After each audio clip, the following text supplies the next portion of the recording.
Sa araw-araw na pagsikat ng araw sa maliit na townhouse ni na Art at Mara, tila laging nakakabitin sa lalamunan ni Mara ang isang buntong hininga. Simula nang magkasakit ng bayaw ang nanay ni Art na si Aling Lourdes, naging masikip ang bahay at masikip ang espasyo sa isip ni Mara. Espasyo na sanay para sa bagong negosyo, sa tahimik na hapunan o sa pag-uumpisa ng sariling pamilya. Ngunit nang matagalang manirahan si Lourdes sa kanila, nagsimulang kumiskis ang dalawang anyong babae. Ang boses ng matatanda na nagbibigay utos kahit nanginginig ang kamay, at ang boses ng kabataan na gustong marinig sa sariling tahanan. Hindi maipaliwanag ni Mara kung kailan nagsimulang tumubo ang maiitim na ugat ng pagkainis. Marahil noong gabi nasira na naman ang tulog niya dahil sa sunod-sunod na pag-ubo ni Lourdes, o noong umaga na nadagdagan ang listahan ng bibilhing gamot imbes na pambayad sa buwan ng hulog ng maliit na kafe na pinapangarap niya. Hanggang sa minsang mapansin niyang kalat-kalat ang mga nakainom na tableta sa bedside drawer ng biyenan. Naulinigan niya si Art na nagbibilang ng reseta at doon sumulpot sa isip niya ang pamimilog sa kwintas ng pagkakataon. Paano kung... Bago tayo magpatuloy sa ating kwento, i-comment sa ibaba kung saang lugar kayo nanonood para malaman ko kung saan umabot ang video ko. Kung baguhan ka pa lang sa channel ko, huwag kalimutang i-like at i-hit ang subscribe button at pindutin ang notification bell para updated ka sa mga episodes ng inspiring stories ko araw-araw. Sige, tuloy na natin ang kwento. Isang hapon, pabalik si Mara mula sa grocery. Pasa ng bayong na may lamang gulay, sabon at isang bote ng multivitamins na inirekomenda ng pharmacist. Nilingon niya ang liwanag sa bintana. Si Lourdes, nakasandal sa sofa, nagkukubli sa kurtinang kulay buhangin, tila eskinitang naghihintay ng dapit hapon. Sa likod ng mukha nitong maputla, naisip ni Mara, naroon ang taon-taon sermon, ang himutok sa maalat na adobo, ang paulit-ulit na komento sa lukot na uniforme ni Art, mga latay na unti-unting nagiging peklat. Binulungan siya ng mga guni-guni. Hindi ba't pwedeng mas mapaigsi ang paghihirap nilang lahat kung ma-optimize mo lang ang dosage? Kinabukasan, tahimik niyang binuksan ang kahon kulay tsokolate na may label ng maintenance medicine ni Lourdes. Pinag-aralan niya ang mga hugis ng tableta. Ang isa'y bilog at puti, ang isa'y mahaba at may hati sa gitna, at naroon din ang maliliit na kape kayumanghing kapsula para sa blood sugar. Sa Google, hinanap niya ang side effects, overdose, contraindications. Humaba ang gabi sa kaluskos ng pahina. Maaring magdulot ng liver toxicity, stroke, biglang pagbaba ng potassium. Parang himig ng sirenang nang aakit sa pusong naghahanap ng katahimikan. Ngunit isang umaga, bago niya maisagawa ang matagal ng pinagplanuhan, may nadatnan siyang kakaiba. Nakasalubong niya si Lourdes na nakaupo sa sofa, nanginginig ang kamay at nakatungo sa piraso ng papel. Isang liham mula sa klinika. Nakaukol ang ilaw ng maliit na lampara sa tabi. Binabasa nitong ng pasilay ang bawat linya, nangingilid ang luha ngulit pinipigil bumagsak. Malapit sa sulok, nakapatong ang bote ng gamot na inahabilin ni Art.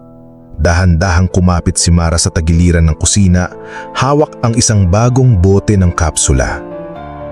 "Anong nangyari po?" Wala sa plano ang tanong.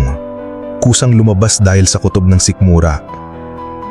Hindi kaagad kumibo ang matanda.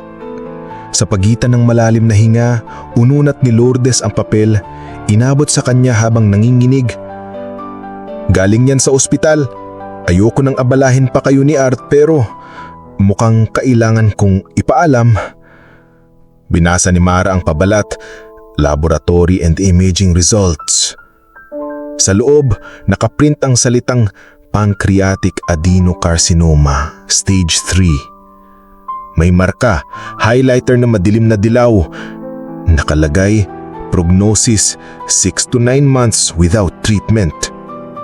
Sumumblat ang init sa puno ng penga ni Mara, para siyang nabingi. Biglang natilapon sa isip ni Mara ang listahan niya ng kung sakali, mga salitang baka, pwedeng, kung mangyari, at kasabay nito'y tumilapon sa sahig ang buti ng gamot. Gumulong ang plastik, tumugma sa mahigpit na pitik ng puso niya habang kumalakalansing ang laman. Tila napatigil ang oras sa pagitan nila.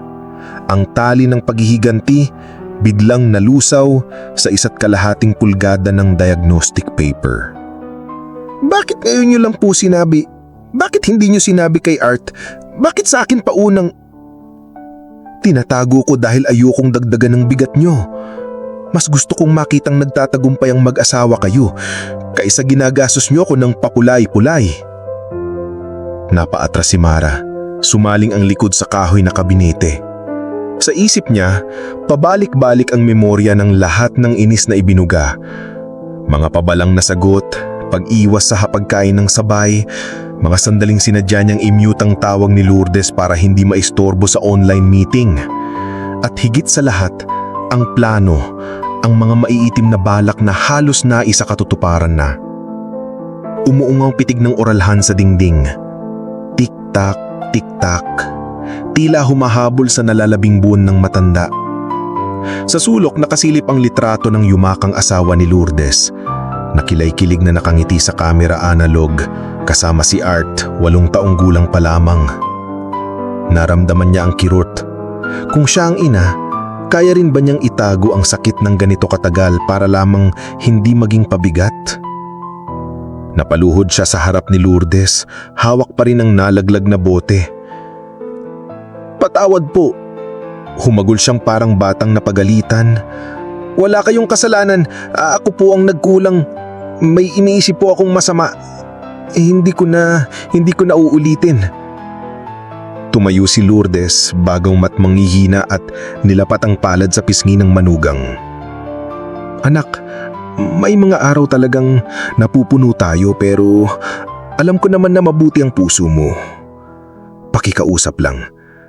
Tulungan mo kung maramdaman pa na may saysay ang natitirang araw ko.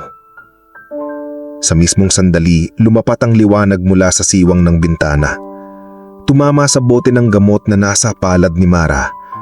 Parang paalala na ang isang bagal na pwedeng pumatay ay maaari ring buhain kapag tama ang paghawak.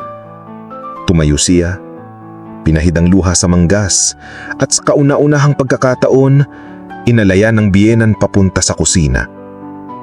Ma, magkamustahan muna tayong dalawa.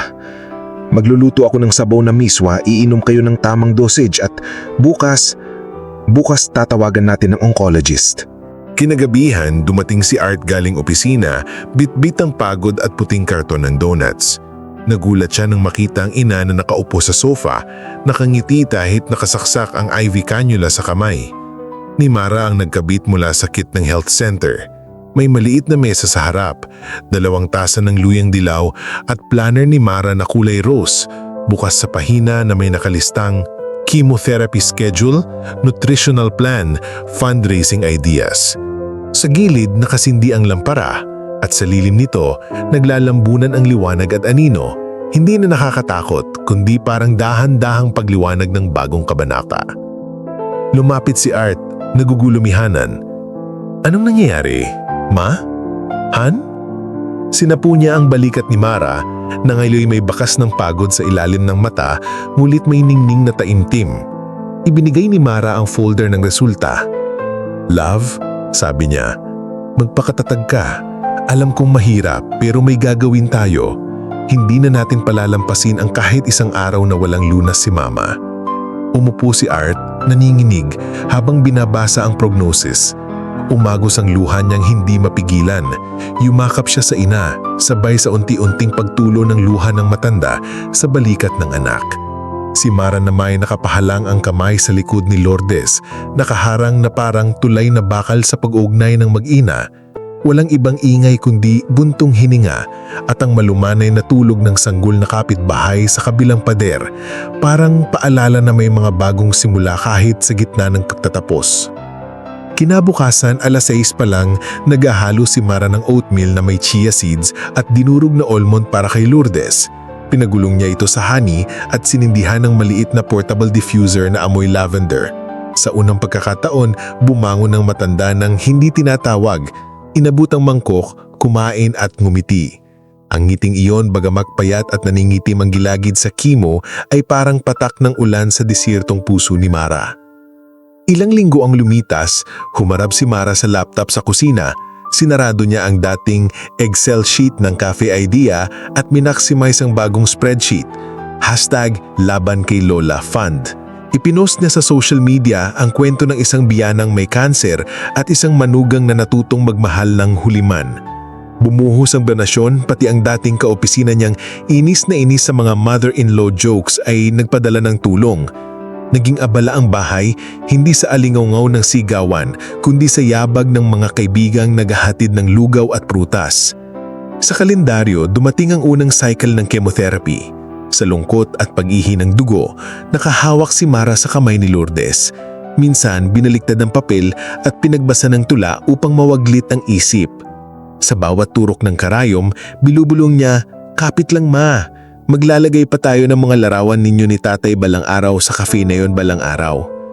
Tugon naman ng matanda, halos paos, "Basta masarap ang kape ha at libre para sa mga senior."